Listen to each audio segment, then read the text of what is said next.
complicated. It always is. That's just the way it goes. Feels like I waited so long for this. I wonder if it shows. Head underwater, now I can't breathe. It never felt so good. 'Cause I can feel it coming over me. I wouldn't stop it if I could. Will I take over? Yeah. You know you can't deny. Will I take over? Yeah. 'Cause something's here tonight. Give me a reason. I gotta know. Do you feel it too? Can't you see me here on overload? And this time I blame you. Looking out for you to hold my hand. It feels like I could fall. Now love me right, like I know you can. Hello everybody, welcome back to the Josh YouTube channel where it is time for predictions of week 13 of the Premier League with me and Reece. And as we had a special guest last week and we've got a special guest this week, we have Maisy from Reece United on. I said this is a bit of a hybrid stream. It's prediction / the United Chelsea preview simply because I'm booked on another show for tonight and unfortunately I'm not available tomorrow. So we've had to, we're double booking, but I said Reece says he's too good for anything, so Reece, this should not be a problem for you, surely. We'll find out, eh? And then obviously, Maisy, thank you very much for coming on. You're our special guest. As we're talking about pre-stream, Reece was trying to make moves for you, so you're obviously very popular. You know, if Reece is even changing shirts for you and all this is, I'm sure you feel Exactly. very. I'm honestly, right, I'm literally like, oh my God, am I getting a little bit hot here, you know? Just before anyone asks, don't worry, Reece's camera was off. Just to make sure we put that out there. Okay. Give me full screen. Give me full screen. I'm not having this. She's talking out your arse, folks. She's talking out your arse, right? Everybody knows when we're on streams, I always wear a football shirt. I'm not having this bollocks. I done it for them. I don't do anything for anybody. That he wore a jumper and then he was like, give me a minute, I'll get dressed here just for Maisy. I never said those words. I never said those words. Josh, you know for a fact I didn't say those words. Yes, I do. Reece said he'd be back in a second. That was exactly. Like I was wearing the classic hoodie. I was wearing the hoodie that I made famous. I took it off. I'm wearing a signature shirt. Hello, Thank you very much for tuning in as always. Hope you enjoy the show. So everybody, as I said, it's prediction / the preview. So it's obviously means one thing. It's the Premier League once again. After this is 17 more weeks of Premier League action. You can complain.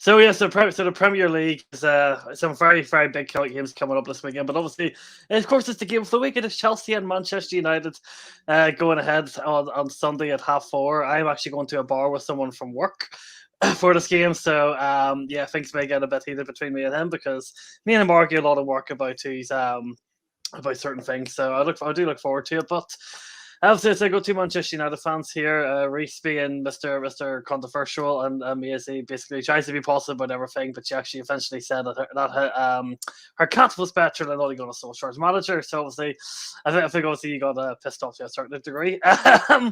Right before we get started, Reece, obviously you're a big fan of Ralph Rangnick. He's obviously not officially confirmed, but is likely to be confirmed to be the Manchester United interim and taking over a board, more like a director of football role for the following 2 years.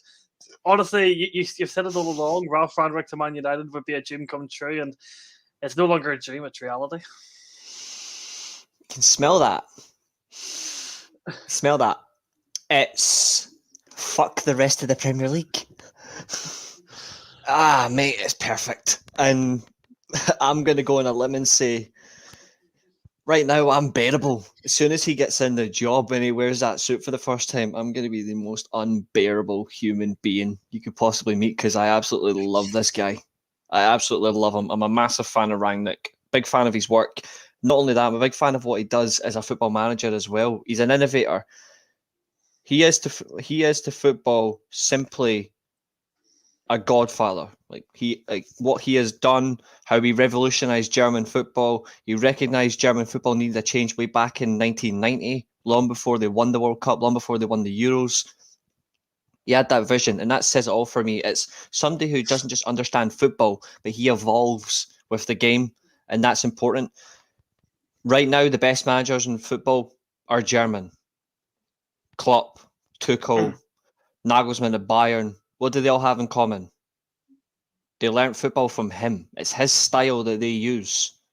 Not their own, but maybe like a little bit of tweaks and all that, but the fundamentals that they use, gegenpress, counter press, forward press, the whole damn thing, it comes from Ralph Rangnick. There's a reason he's called the Professor of Football. There's an absolute reason. It's simply because of how he actually embodies the game of football. He's adapted since 1983, and that's the important thing. The fact that he's managed to stay relevant in football all this time, consistently with the same style, but is aware of how he has to change as the time's go on, is why he's the perfect fit for United as an interim manager. And the fact he's going to get a consultancy role as well will take us better for a long-term future as well. So if anything, I'm fucking buzzing. I honestly do not care. Like I honestly don't care what's going to happen now. I don't care who our permanent manager is going to be. I honestly don't. I'm just glad right now we got the guy that I've wanted for God knows how long. Like I wanted him before Ollie got the job a couple of years ago because I knew he would actually do something for this club. The fact that they finally recognised this, too little, too late, but they finally recognised it and they brought him in is important to me as well because they're actually listening to the fans. They're also listening to how you want to improve as a football club because it seems like they're actually trying to revert from the business model. They're actually trying to act like a big football club again. Who better to get in than Ralph Rangnick to actually oversee that? There isn't anybody. Simply put, there is no one. Maisy, what do you think? Do you think it is probably the best? Are you actually disbelief that the Glazers and Edward would have actually made a good decision? Yeah, I think they did make a good decision, and I'm really shocked because the Glazers never make a good decision. But yeah, I completely agree with Reece. I feel like this is going to be the next step now for Manchester United, and he's got that philosophy of that 4-3-3, knowing that that is his most preferred formation, and that is something what Manchester United is also crying for, because when we got told at the beginning of the season, we was told we was going to be using a 4-3-3 formation, but it still stays as a 4-2-3-1, and then we went as a 5 at the back, which none of them suits Manchester United. We're an attacking club, and his style of play, I think it'll be absolutely incredible, and it'll be good to go against like Klopp now next game. Now we've got Rangnick in charge, just to see on how he will do against him, and you'll be able to see that there'll be that respect there from a lot of the managers, knowing the kind of manager he is, what he's done in the past for German football as a whole, because so many managers do look up to Rangnick. Yep. The one thing that matters is Rangnick used the 4-3-3 at Hoffenheim because it suited the style. Like it suited his fundamentals will never change. Attack within 10 seconds, high press, high intensity, win the ball back within 8 seconds using a high aggressive line in defence. And it's all about whoever's playing, whether it's 2 defenders or 3, like as a centre back, for example, because he's used a back 3 as well before, much better than Ole Gunnar Solskjaer has. It doesn't matter what system he plays, it's the same style of football. The same style, maybe a few tweaks here and there in terms of adapting to the opposition, but it doesn't change. And you mentioned 4-3-3 is his preferred formation. His preferred formation is a 4-4-2. It's a 4-4-2. He likes to use a diamond system. His 4-4-2 is his setup structure, which will either, depend on the opposition, it'll morph into a diamond or it'll be a 4-2-2-2. So you'll play as a double pivot and you'll play 2 wide attacking midfielders as wide forwards with a front 2. So that's what he does. The 4-3-3 purely from Hoffenheim is because of the fact that the wingers there were suited to the 4-3-3. At Leipzig, when he used the 4-man system, he used that purely because they didn't have wingers. So they used 2 number 10s as wide players, and that's what made them so effective. In terms of actually looking at him as a manager, the key thing for him is understanding the fundamental basic principles of football.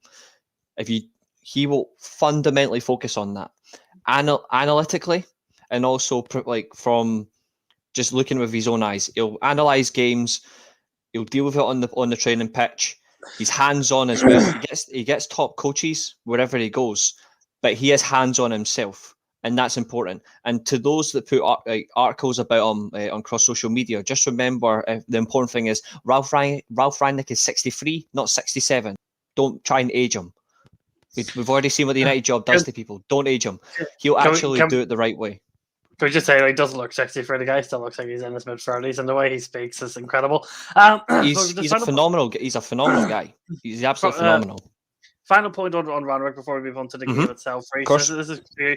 Obviously, he took the.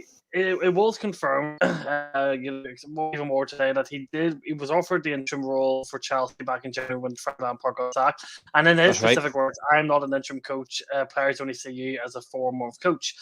Do you think that he's obviously took this Man United role, but he initially rejected United's offer just for the interim role? It was because of the constituency role that got him. That's why I accepted it. Do you think he sees himself like his managing, like his full-time coaching days in the past? Does he now see himself as more of a board of director, more of a off the pitch person? Does he see his manager days kind of behind him now, and he wants to do more off the pitch rather than on? I would certainly agree to that. The fact that he recognised that himself is the difference between most managers, where most managers don't know when the time is to get out the game as a manager and try different things. We've already seen as a coach, very good football. Schalke, Hoffenheim, Leipzig, to name 3 particular clubs that he's done good work at. But his work as a director of football, where he oversaw Leipzig, he oversaw Salzburg. Salzburg have won the amount of league championships are from his fundamentals in terms of running it, his vision, from promoting players, signing players, style of play, system. If you actually look at their network, yes, people were very against the Red Bull Sport Group, and I understand that. I'm not. I actually think it's good for football to have these sister clubs, because instead of having to just go and pinch from one club where it may be difficult to negotiate, sister clubs is actually much easier to discuss, because you could sign, for example, Leipzig signed Adeyemi right now from Salzburg. Right now, he's flourishing at Salzburg. He's absolutely amazing. He's going to be the next best German number 9. I'm 100% behind that. Like Werner, he's amazing, but I don't think Werner wants to play as a striker anymore. He sees himself as a wide player, and as a wide player, he's fantastic. Adeyemi could go to Leipzig in January, for example, and next thing you know, you could see, like, for example, Poulsen could go back to Austria. So there is a link there. Like, they have that understanding, and it's clear and important, and they're based across the world as well. Like, you got America, North America, South America, Brazil that they're looking into, Austria, Germany. Like, it's so important. And I think they're trying to do a French club. I'm not sure, but that's the importance of what he does. And he's taken that to Russia as well with Lokomotiv Moscow.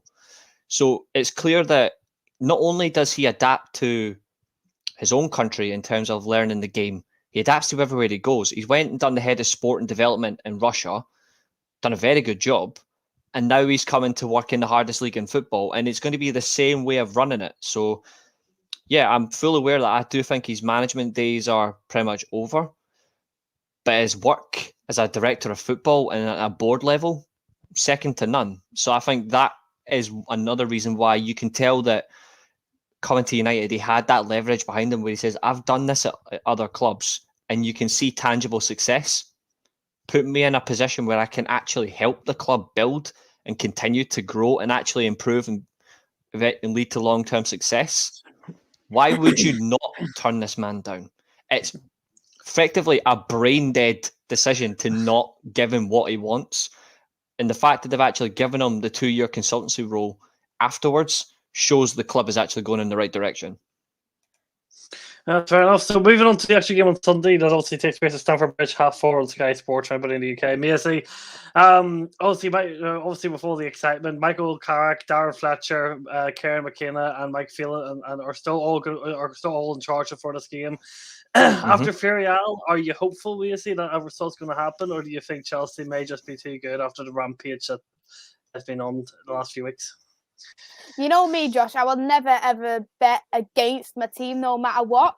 But you do need to look at Villarreal. We did play extremely good in the second half. The substitutes, they were needed, and they was the ones who actually did influence the team, because Villarreal started to get very, very tired. But Villarreal and Chelsea are two different kettles of fish, because you do know how capable Chelsea is. And what I do think is going to happen, I think we are going to be a counter-attacking team against Chelsea. And knowing how well Chelsea is on the ball, knowing that how much they do dominate the game overall, we always know that we have to go in with that counter-attacking style of play rather than think, right, we will be this full-on possession-based kind of team and we'll just do whatever.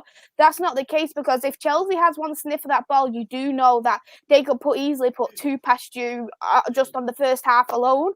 So we need to be very smart. We need to make sure that our passing is key, because we are very sloppy at times in terms of our passing. And the last thing we need to do is to do a silly little pass. What we did notice, especially in the first half against Villarreal, give the ball to Chelsea, and then anything can particular happen. And it is going to be very hard knowing that Chelsea play in that certain formation where it is very hard to break down, and knowing they've only conceded, I think, 4 goals, is it? 4 instrumentals. Yeah, 4 goals just in the Premier League so far. They've only conceded. So you do know it is going to be extremely difficult. But I do cling on to the fact that we have got this win, so I'm hoping that this is going to be that little bit of momentum boost for the team. Sancho has got his goal now, so hopefully he's got that little bit of confidence coming into the game also. So it'll be interesting to see, but I'll definitely never bet against my team. Reece, what do you think of Michael Carrick? Obviously, this will be Carrick's final game in charge. I'm assuming Rangnick will be in charge for Arsenal, Baron. Everything does go to plan. Do you think Michael Carrick could go to Stamford Bridge and get a result, or is Thomas Tuchel just going to be far too smart for him? Well, Thomas Tuchel hasn't been smart against United so far, so we'll just have to see, won't we? What have you played? You want, if I'm not mistaken, that was in the Leeds draw at Stamford Bridge. It's still 0-0. Still 0-0, and you haven't been smart at Stamford Bridge since 2018 in the league, have you? Too fair. Our record against Manchester United in the Premier League is it's not very good. Reece, what do you think, Michael Carrick going to pull a masterclass off, or is Thomas Tuchel got too much of a tactical mastermind to overcome? I'm not actually sure what's going to happen. I think it might be similar to how we played against Villarreal. Like the first 60 odd minutes, just sitting deep. But the thing is, this Chelsea team is really good tactically. Whether it be a 3-5-2, 3-4-3, it's hard to tell really how we're actually going to approach it. I still think Chelsea are too strong for us. It's a much better coach, more experienced coach. Carrick has only had one game as a manager, and fair enough, he went up against Emery and beat him 2-0. But this is like Thomas Tuchel at his best.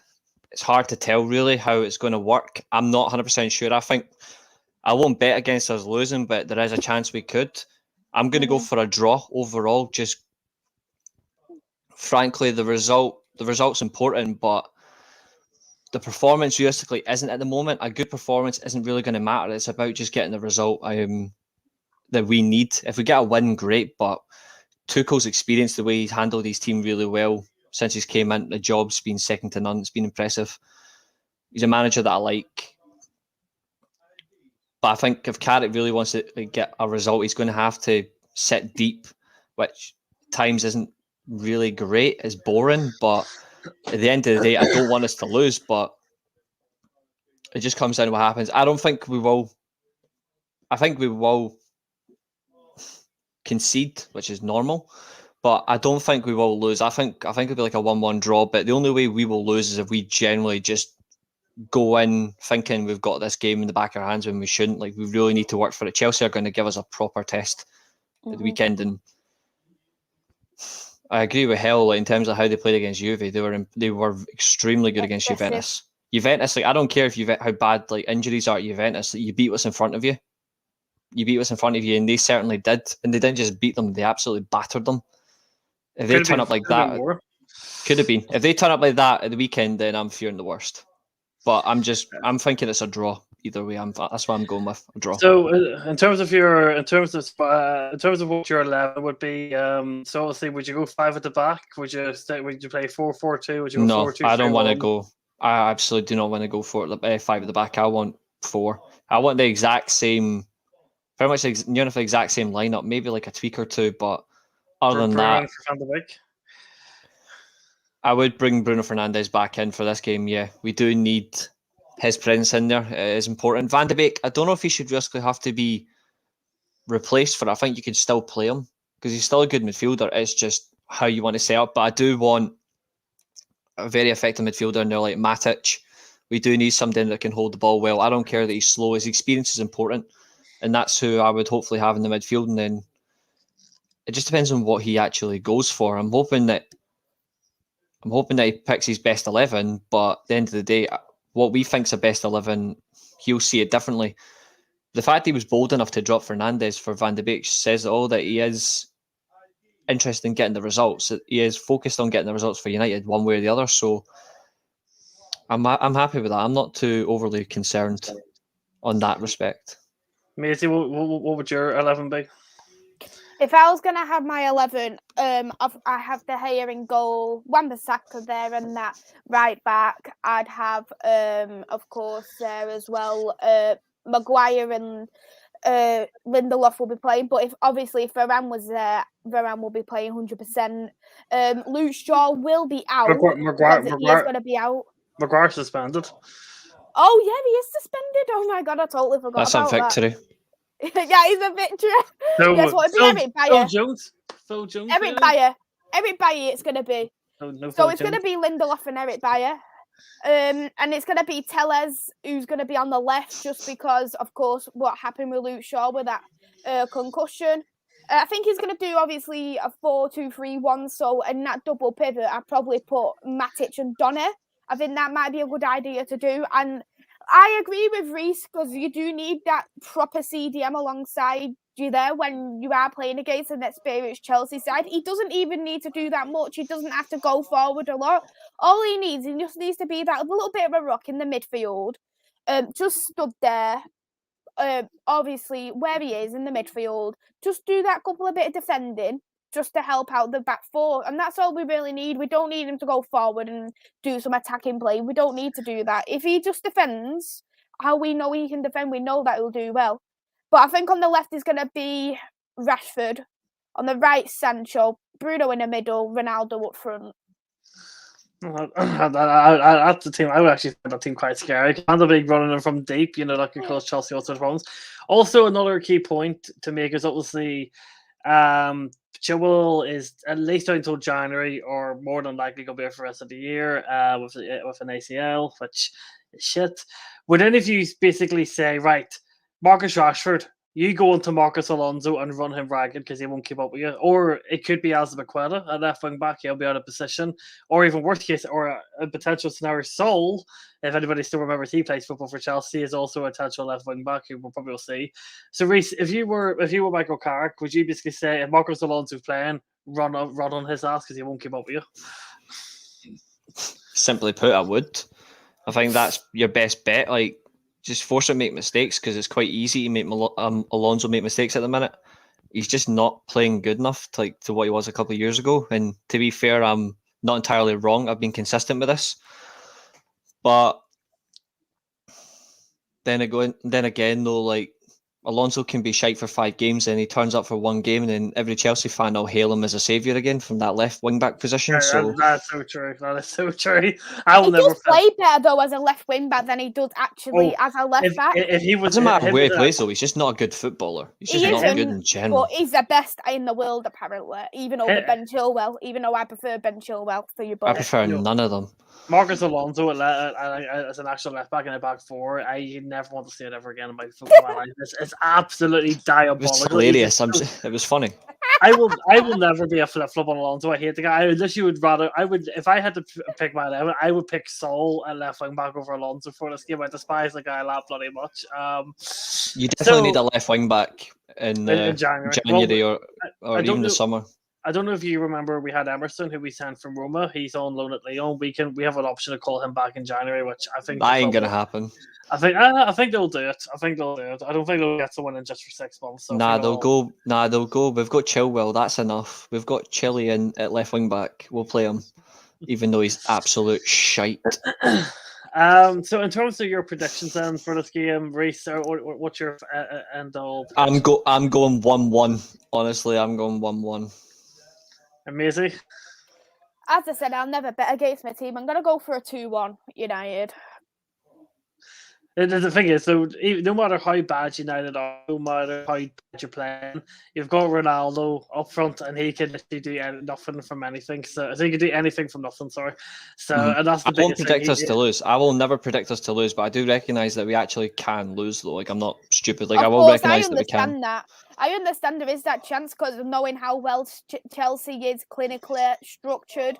I understand there is that chance that we do lose, but you do see a lot of United fans this day and age where they do predict us to lose, and I just don't think it's right. And you're not a true fan if you're predicting your team to lose. If they want to do it, that's their decision, but I never will. I'll never predict us to lose. In terms of me, I'm actually going to go with a really boring nil-each game. I think Michael Carrick is going to get. I think Carrick's game plan against Villarreal worked, and I don't see him changing it. I think when you look at that coaching staff, they're not going to be a coaching staff on the pitch. You're going to be working the socks off the players, doing all this tactical magic stuff. It's going to be basic. It's going to be ugly, and for me, Chelsea, as well as Chelsea have been playing, I don't think they've came up against a team here defensively sound in a while. Because that was thought in the Allegri defense that you seen on Wednesday night from Juventus. That's anything but what Allegri sets up as. It was a complete opposite. And I think United. I think Eric Bailly is probably a much better fit for this game than Harry Maguire. Wan-Bissaka will be very difficult to get past for whoever plays on the right hand side. And for me, I think not having Lukaku for this game is going to make a big difference. I like Kai Havertz. I don't think Christian Pulisic will probably play as a false nine, which I think will not work particularly well in this game. And I said, Marcus Alonso really doesn't help us. And if he scores a goal, he just slows down his attack. He's out of position, and I feel like United will get some joys. And United have some very, very good players on. They'll be able to bring off the bench too, especially in the counter attack. So if it's like a Martial off the bench. And it's clear that Michael Carrick actually knows how to coach a team because he's actually involved. Like I know he's not exactly a great coach, and I'm not going to change my opinion. I don't think he's a great coach, but the one thing is at least he actually communicates well with the team. Like he was more hands-on, like we saw against Villarreal, where he was actually communicating when things were going wrong. He made tweaks when necessary. Carrick didn't sit down once against Villarreal. He stood up the whole exactly. time. Solskjaer would have sat down for the whole 90 minutes. No, he would have done exactly, and that says it all for me. Is like he knows he's not going to be in the job long, but he knows like if he has to get the right result, he'll do it. And the fact that he was hands-on, particular against Villarreal, he made tweaks throughout the games that were like says all. Like he switched Martial from a left winger to a striker. He put Ronaldo on the right at times. He was actually physically tweaking with the team to try at any stage he could get the result, and that's going to be effective if he can do it effectively this weekend. It's not going to be easy though against a Tuchel team because Tuchel's team is absolutely spot on to play against, like in terms of how they're coached. It just comes down to how we approach it. So my final point before we move on to the predictions side of things. So obviously when Randall comes in, do you think he's going to put hands in his head and think what the actual hell when he sees a coaching staff of Michael McKenna, Mike Phelan, and Michael Carrick? Do you think you got Ralph Rangnick and you got that coaching staff, or he's just thinking, oh my god, what the hell is this? When he comes in, I expect a few proper coaches to come with him. Mm-hmm. Proper coaches. And you actually see a difference. People saying get Poch now. Poch wasn't leaving PSG, so there you go. Especially people that think he actually was coming. Not yet. He'll probably be at the end of the season. Can we just say Zidane literally refuses to take on a challenge. He could have took United as a challenge. He said no. Could have took PSG. He said no. I think he wants to. He clearly only likes the easy jobs, doesn't he? But that's yeah. Because if Zidane with the PSG, Pochettino was going to Manchester United, but Zidane, for whatever reason, is just a stubborn ass guy. He refuses. I never wanted Zidane. I never wanted Zidane. I'm sticking I've- with it. He's just I- not I've- for me. Zidane's like a North Solskjaer. He's a mad manager. He doesn't coach the teams himself, and I don't think his style particularly suited the Premier League. I don't think he has much of a style. I just think he has some really, really good players around him. But that's my opinion. So anyway, so as I said, that brings into the prediction to the preview side of things. Chelsea are going to win. Stuff you too. I'm going to be positive. My channel can say whatever I want. I'm probably going to regret saying that. It's going to be clipped or something in a week's time. I'm going to regret saying that. I'm just going to disappear off YouTube forever. So let's start off with the Premier League predictions. First, the early kickoff on Saturday is Arsenal and Newcastle, led by Jason Tindall and Graham Jones. I will up at this game once again. The thing is, so you look at this on paper and you're saying, right, Arsenal should be winning this. Anytime you say Arsenal should be winning this, it usually ends in the opposite way. Do you see Newcastle getting the first win of the season, or is Arsenal just going to be a bit too good at the Emirates? Well, we also saw what happened to Arsenal last week.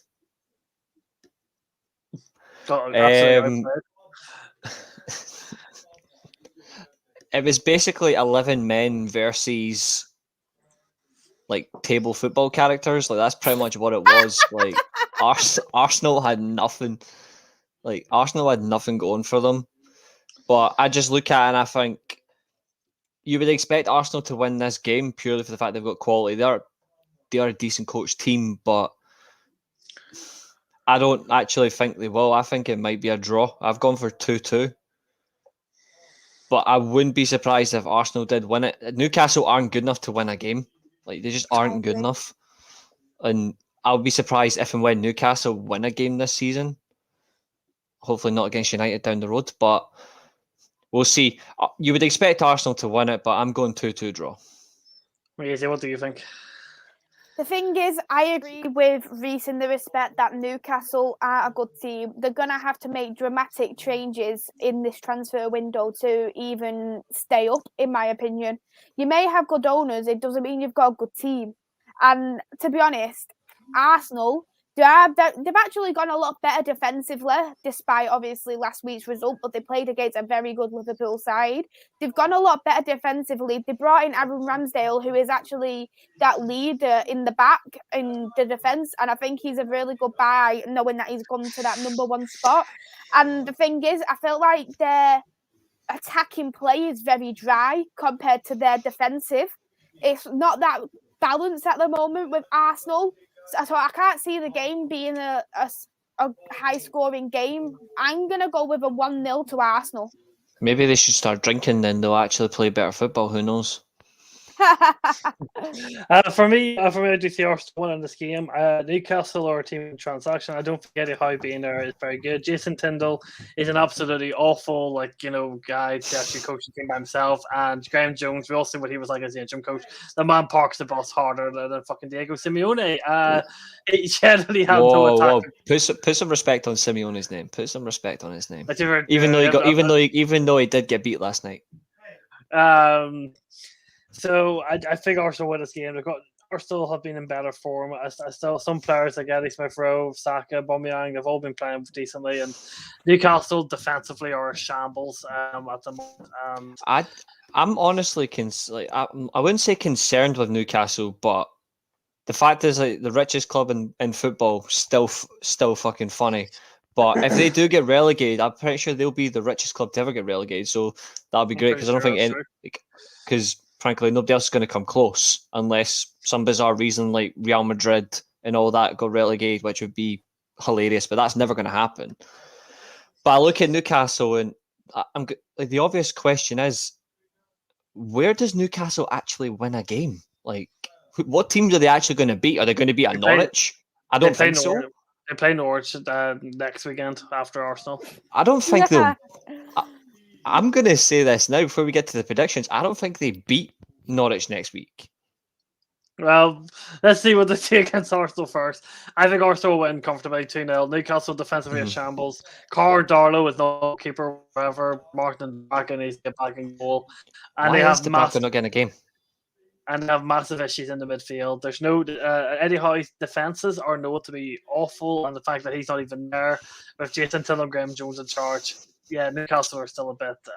That'll be their only record. Obviously, which is I just look at Newcastle and I don't see any way that they're going to win a game unless they have an absolute attack fest that goes without recognition. Because Eddie Howe's teams are quite good attack wise, but you're right, defensively they are shite.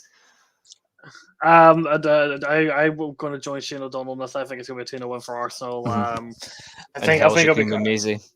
I think I'll be comfortable enough. So on to the first 3:00 game between Crystal Palace and Aston Villa. This is a very, very, very, very. I think it's going to be a fixture to keep your eyes on if you've got nothing else better to do at 3:00.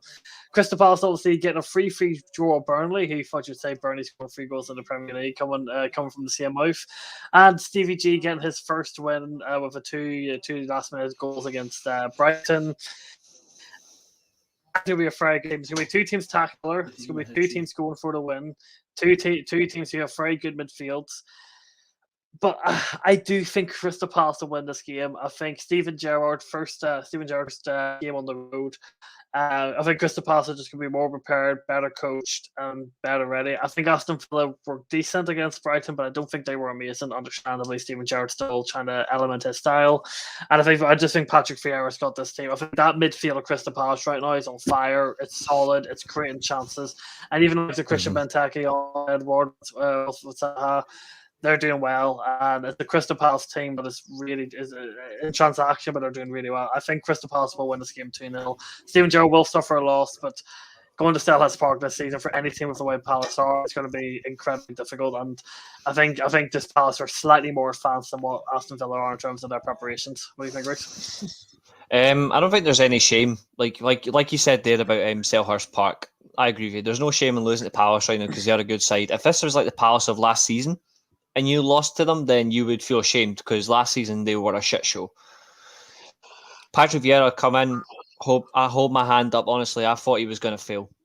I said that from day one. I thought he was going to fail because in terms of jobs he's been at, he hasn't particularly been great. His best role was at Nice when he finished 4th, but he flopped in America. He's come in, difficult job after Roy Hodgson.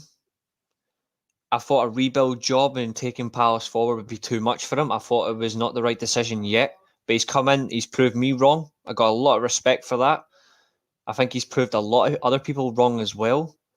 His style play is good. It's direct. It's aggressive. Scoring goals for fun. Conor Gallagher has been fucking brilliant on loan from them. I think Eze's still to come back. I'm not sure if he's back yet. I haven't particularly been watching a few games later, but he's been on the bench, so he's getting there. He's been on the bench. I didn't watch their last game, but games before that I did. I just didn't watch their last game, so I didn't have a clue. Zaha's doing particularly well under him. Edward, here and there, still a good player. He's got them playing really well, consistently as well. He's not changing his formation either. He's sticking with it, but he makes tweaks in games that's important. So he's recognising if something goes wrong, he makes a change.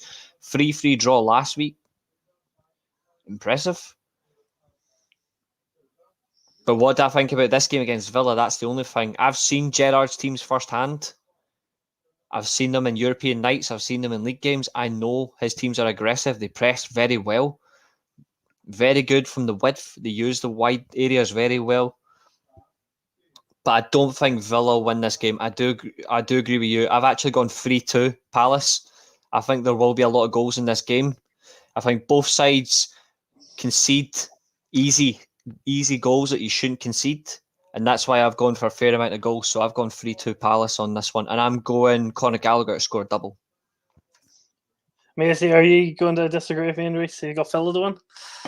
No, I don't have Villa to win. I just think, even though Steven Gerrard has come in, he's already got that win. It just feels like at the moment, Villa is still far too defensive. And I just feel like the team isn't up to the standards of Aston Villa for the last season, because you can still see that even though Jack Grealish has left, you can still feel it in that Villa squad. And it is going to take some time for me before Villa is going to go back to how they was of last season.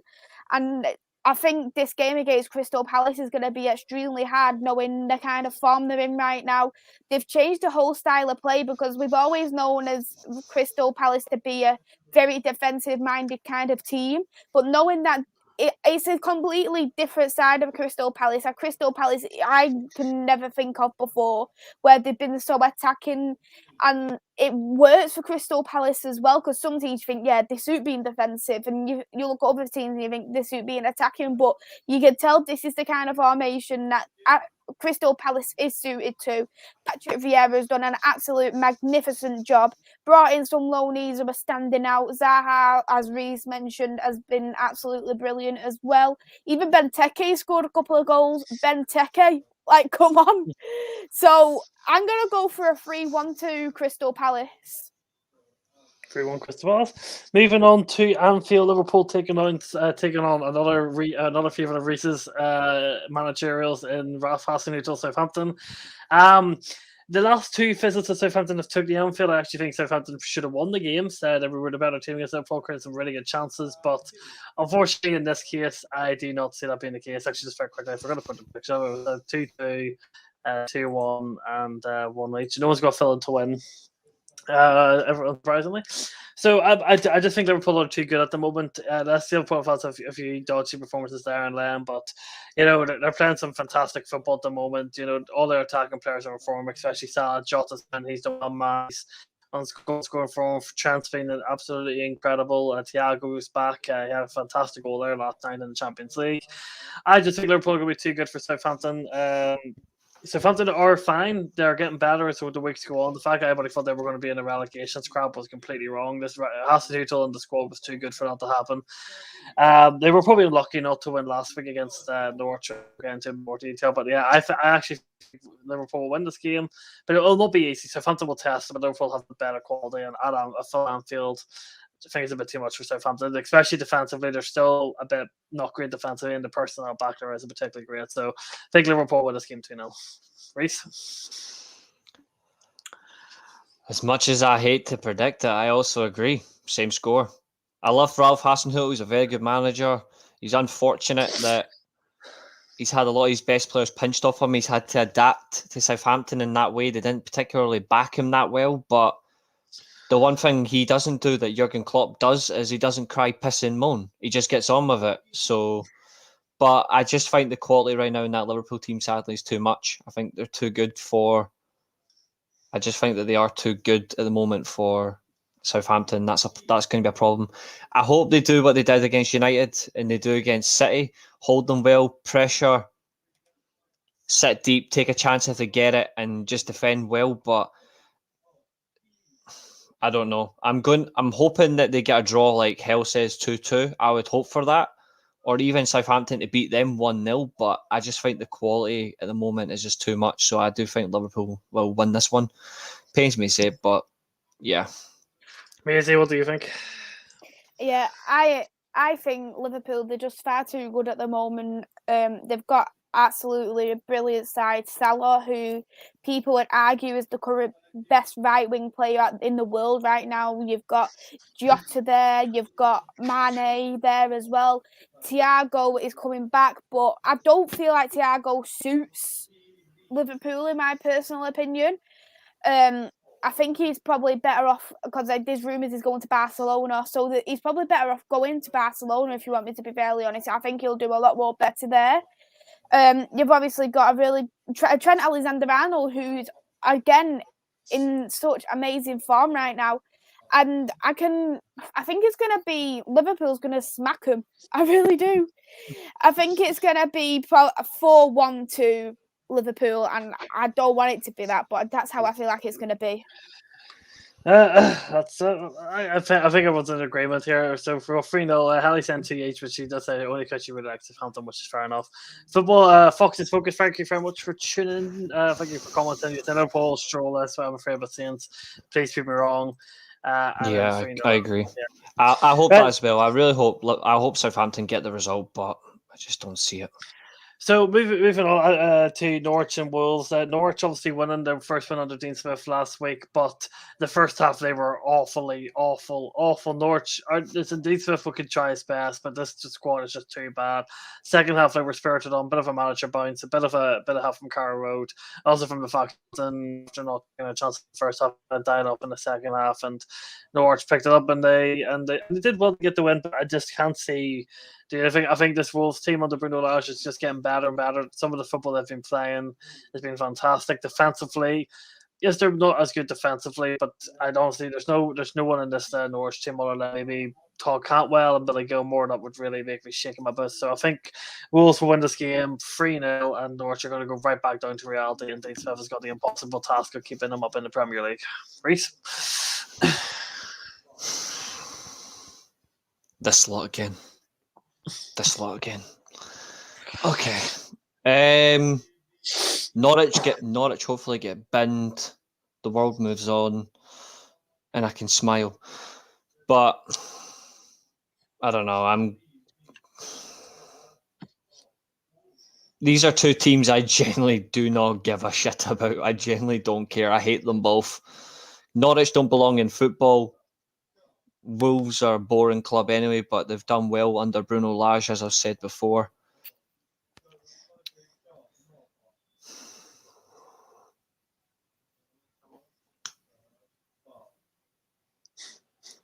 I'm going 3-0 Wolves. 3-0 Wolves, same as me. Maisy? I'm going to be very boring compared to you both. I'm going to go for a 1-0 just to Wolves.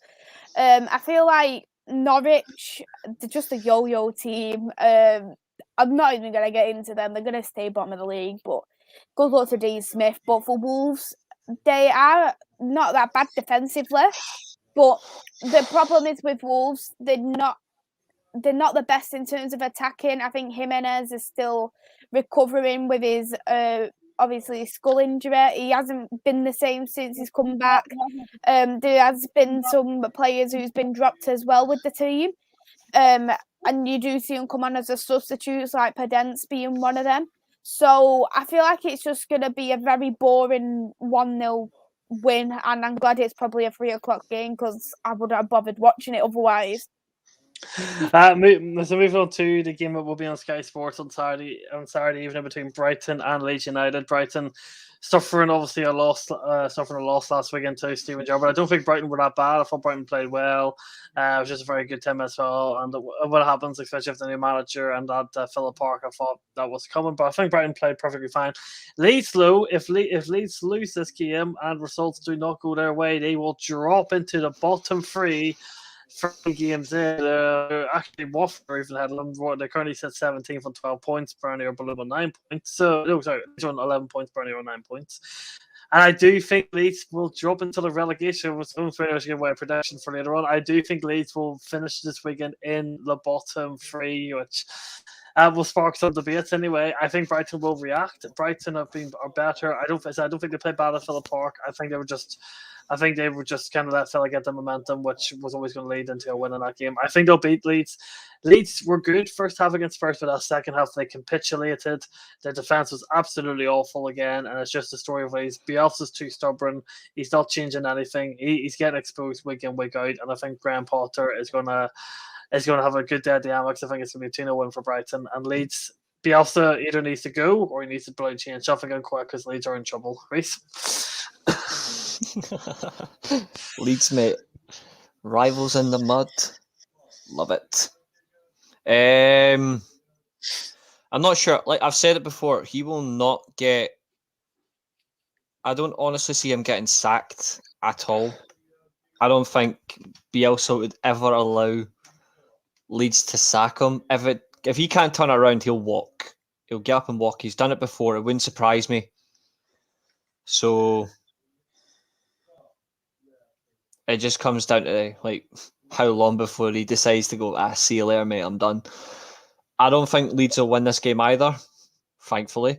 I'm going 1-0 Brighton. I just find they will respond in the right way. They'll just get a goal and they'll just seal it out really well. That's something that Brighton are actually good at. So, yeah, I'm just going 1-0.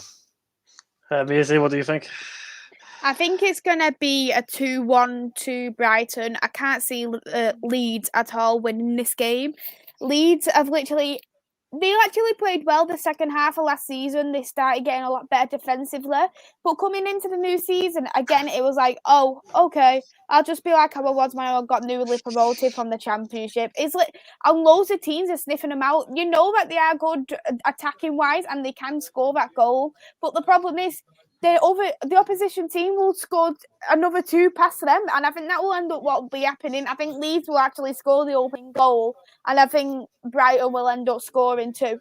So I think that's what will end up happening. So 2-1 for me to Brighton. You think about where Leeds finished last season. The thing that could be in the bottom 3 come the end of Sunday it's a scary fact, and it'd be very interesting to see what does happen with Marcel Bielsa if that does stay the case. Because speaking of Bielsa, one of his former clubs is actually getting beat right now.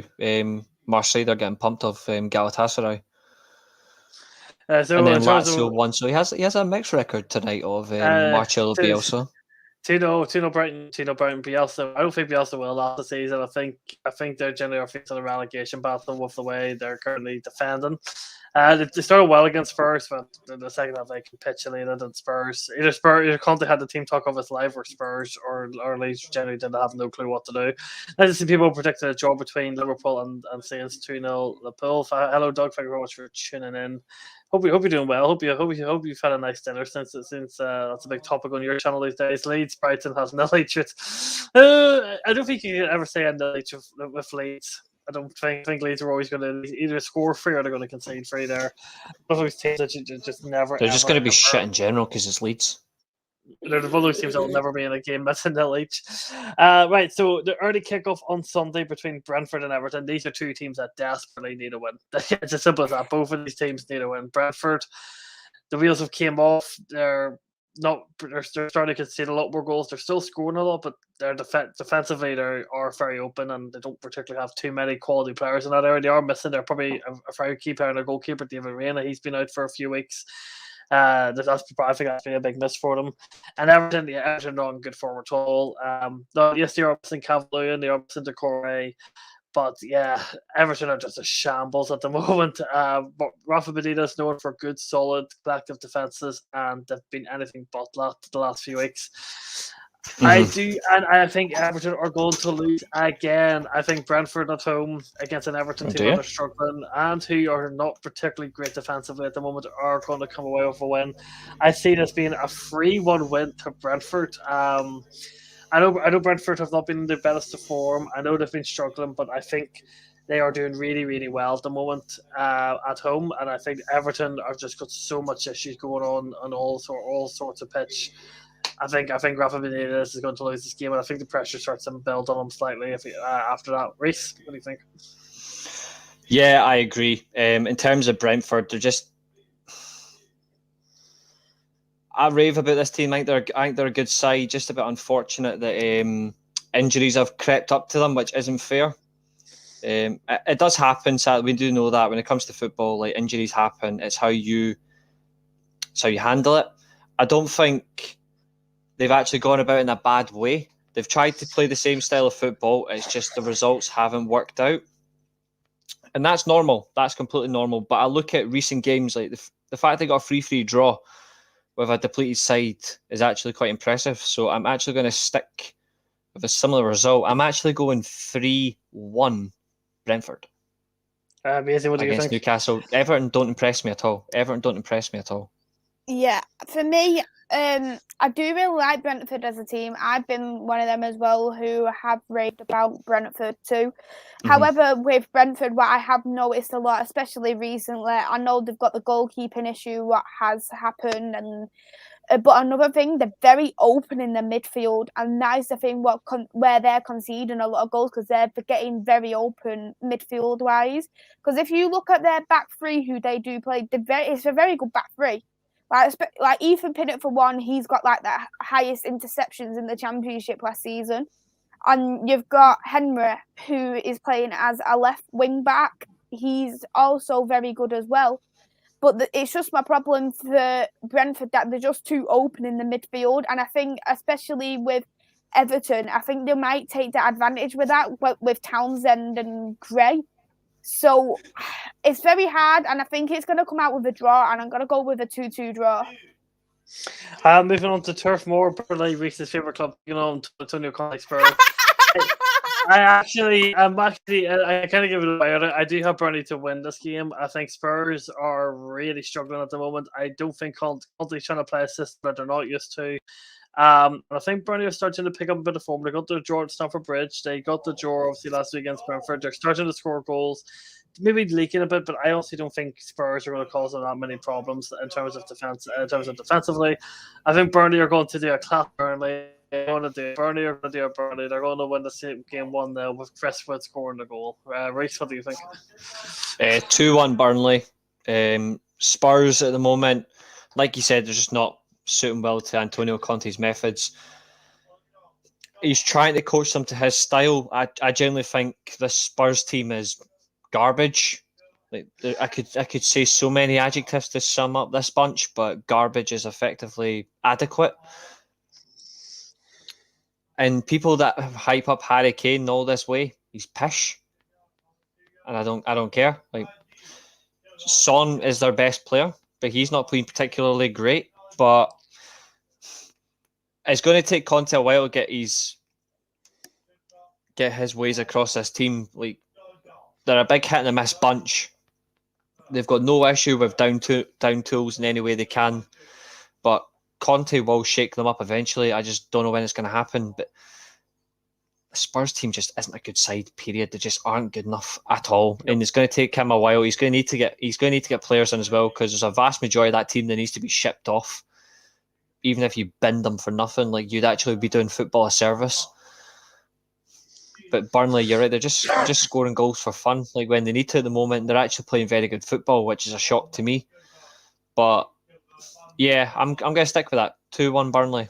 2-1. Music?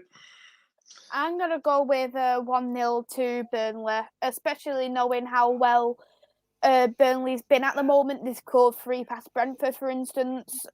You know that they can obviously score them goals, and you've got Tottenham, who can't even get a shot on target at this moment in time.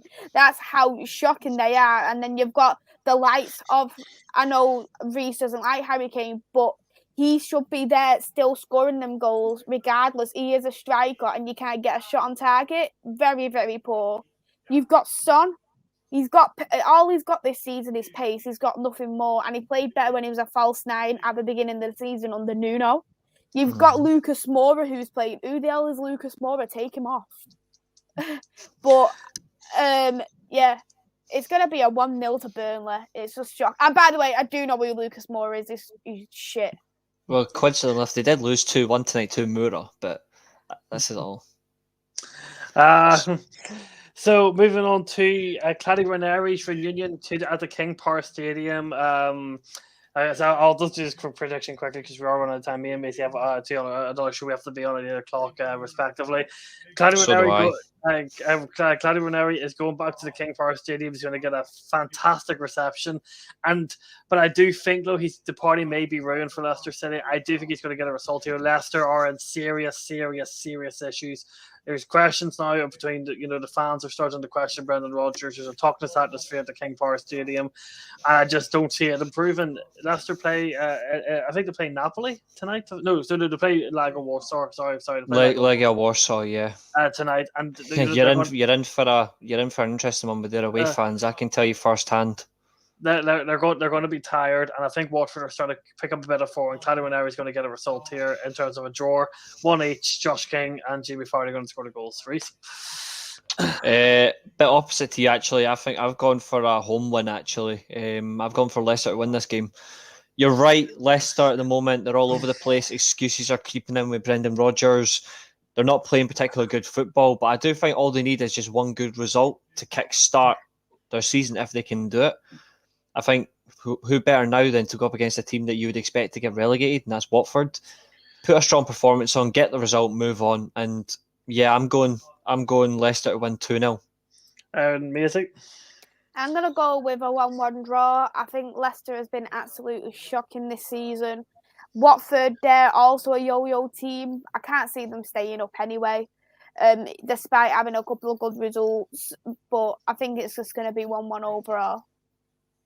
Can we just say all of these games, including the next one we'll talk about, are all at 2 o'clock on Sunday.